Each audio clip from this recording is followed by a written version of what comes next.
آج سے ٹھیک 2 ماہ قبل ایک صاحب نے مجھے نماز فجر کے بعد رابطہ کر کے اہل نظر کا یہ پیغام پہنچایا کہ گندم کی آدھی فصل کٹی ہوگی اور آدھی ابھی پڑی ہوگی کہ پاکستان کو عذاب اپنی لپیٹ میں لے گا۔ یہ خبر ایسی تھی کہ سر سے پاؤں تک کانپ گیا۔ صاحب معتبر تھے اور وارننگ دینے والوں کا حوالہ ان سے بھی کہیں زیادہ معتبر۔ کچھ دیر سنبھلنے میں لگی، قلم ہاتھ میں پکڑتا تو خوف سے لکھ نہیں پاتا تھا۔ ویڈیو بنانے کے لیے خود کو سنبھالا تو ہمت نہ کر پایا۔ ایک اور صاحب حال لوگوں سے محبت کرنے والے شخص سے اس کا تذکرہ کیا تو اس نے اس پیغام کی ویڈیو بنا کر 11 مارچ کو اپنے چینل پر ڈال دی۔ کچھ دنوں بعد خوف کے عالم سے نکلا تو اپنے یوٹیوب چینل پر اس حوالے سے مکمل پیغام ریکارڈ کروا دیا۔ جیسے ہی یہ پروگرام ریکارڈ کروا کر گھر پہنچا تو رات کو 6.8 ریکٹر سکیل کی شدت کا زلزلہ آ گیا۔ خوف کا عالم پھر سے طاری ہوا اور استغفار کی کثرت سے دوستوں ساتھیوں کو دعا کی درخواست کی۔ اسی دوران میری کئی دوستوں سے ملاقات ہوئی تو وہاں اہل نظر کی وارننگ کا تذکرہ کیا تو وہاں ایک صاحب نے کہا کہ سندھ میں تو گندم کی کٹائی شروع ہو چکی، اس کے بعد طوفان بادو بارہ اور یالا باری نے اس ملک کو گھیر لیا اور لوگوں کی مکئی اور گندم کی فصلیں تباہ ہو گئیں۔ اللہ نے قرآن پاک میں کسی قوم کے ساتھ اپنی ناراضگی کو ختم کرنے کا صرف ایک راستہ بتایا ہے، سو نہ ہوئی کوئی بستی کہ یقین لاتی اور ان کا یقین لانا ان کے کام آ جاتا، سوائے یونس علیہ السلام کی قوم کے۔ جب وہ یقین لائی تو ہم نے ان سے ذلت کا عذاب دنیاوی زندگی میں ہی ان سے ٹال دیا اور ان کو ایک وقت تک زندگی سے فائدہ اٹھانے کا موقع دے دیا۔ سورہ یونس آیت نمبر 98۔ یہ مہربانی اس لیے ہوئی تھی کیونکہ حضرت یونس علیہ السلام کی پوری قوم اجتماعی طور پر اللہ سے معافی کی طلب میں سجدہ ریز ہو گئی تھی۔ پاکستان کو دہشت گردی کے خلاف امریکی جنگ میں پارٹنر بنے ہوئے آج 20 سال سے زیادہ کا عرصہ ہو چکا ہے۔ اس جنگ کا مرکزی کردار پرویز مشرف اپنے اعمال کا حساب دینے اللہ کے حضور پہنچ چکا ہے، لیکن موت سے پہلے اللہ نے اسے افغانستان میں اسے امریکہ کی شکست دکھا دی تھی، جس کی خوف سے اس نے ایک فون کال پر مسلم امہ کی ایٹمی طاقت کو امریکی اشاروں پر نچوایا تھا۔ ٹھیک ان 20 سالوں میں اہل نظر اس قوم کو اجتماعی استغفار کا بار بار مشورہ دیتے رہے کہ ہماری نجات بحیثیت مجموعی استغفار میں ہے۔ اللہ تعالیٰ نے اپنے عذاب کے 3 روپ بتائے ہیں۔ آپ کہیں کہ اس پر بھی وہی قادر ہے کہ تم پر کوئی عذاب تمہارے اوپر سے بھیج دے یا تمہارے پاؤں تلے سے، یا کہ تم کو گروہ میں تقسیم کر کے سب کو بڑھا دے اور تمہیں ایک دوسرے کی لڑائی کا مزہ چکھا دے۔ سورہ انعام آیت نمبر 65۔ گزشتہ 20 سال میں ہم پر 2005 کا شدید زلزلہ آیا، پھر 2010 کا سیلاب آیا اور پھر ہمارے گلی کوچے میدان جنگ بن گئے، لیکن ہم باز نہ آئے۔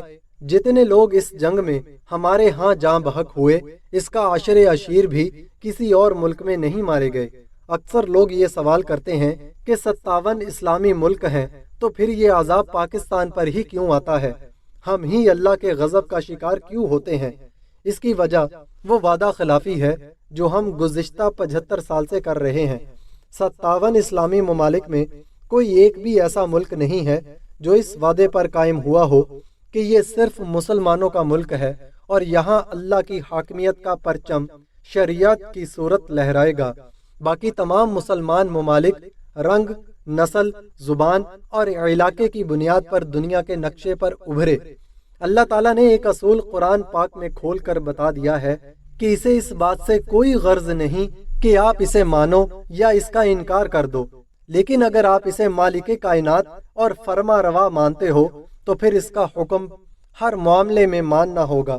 کہیں بھی تمہاری اپنی مرضی نہیں چلے گی۔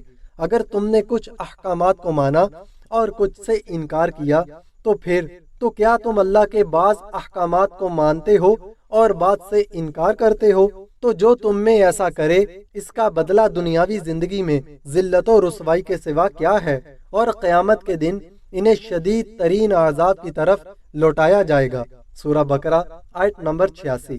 اللہ اس دنیا میں کفار کو ڈھیل دیتا ہے، اس لیے کہ ان کے لیے پکڑ آخرت میں لازم ہے، لیکن وہ مسلمان جو اس سے عہد کر کے نافرمانی کرتے ہیں انہیں دنیا میں ہی ذلیل و رسوا کر دیتا ہے۔ اللہ کے عذاب کی ایک اور علامت یہ بھی ہے کہ جب ہم کسی بستی کی ہلاکت کا ارادہ کر لیتے ہیں تو وہاں کے خوشحال لوگوں کو حکم دیتے ہیں اور وہ اس بستی میں کھلی نافرمانی کرنے لگتے ہیں تو ان پر عذاب کی بات ثابت ہو جاتی ہے، پھر ہم اسے تباہ و برباد کر دیتے ہیں۔ اسلام کے نام پر قائم اس ملک میں یہ تمام علامتیں صادق آ چکی ہیں۔ ہمارے خوشحال لوگ وہ اشرافیاں ہیں جو حکومت کے ایوانوں اور مقتدر قوتوں کی صورت میں ہم پر مسلط ہیں اور وہ اپنی مستی و تکبر میں گم ہیں۔ یقیناً ان سے اللہ کی کھلی نافرمانی سرزد ہو رہی ہے۔ حیرت کی بات یہ ہے کہ وہ جنہیں اللہ نے دین کا علم عطا کیا وہ بھی اب اس اشرافیہ کی گود میں بیٹھے ہیں۔ سید الانبیاء صلی اللہ علیہ وسلم کی اس حدیث کے مطابق وہ ان کے دستے بازو بن چکے ہیں۔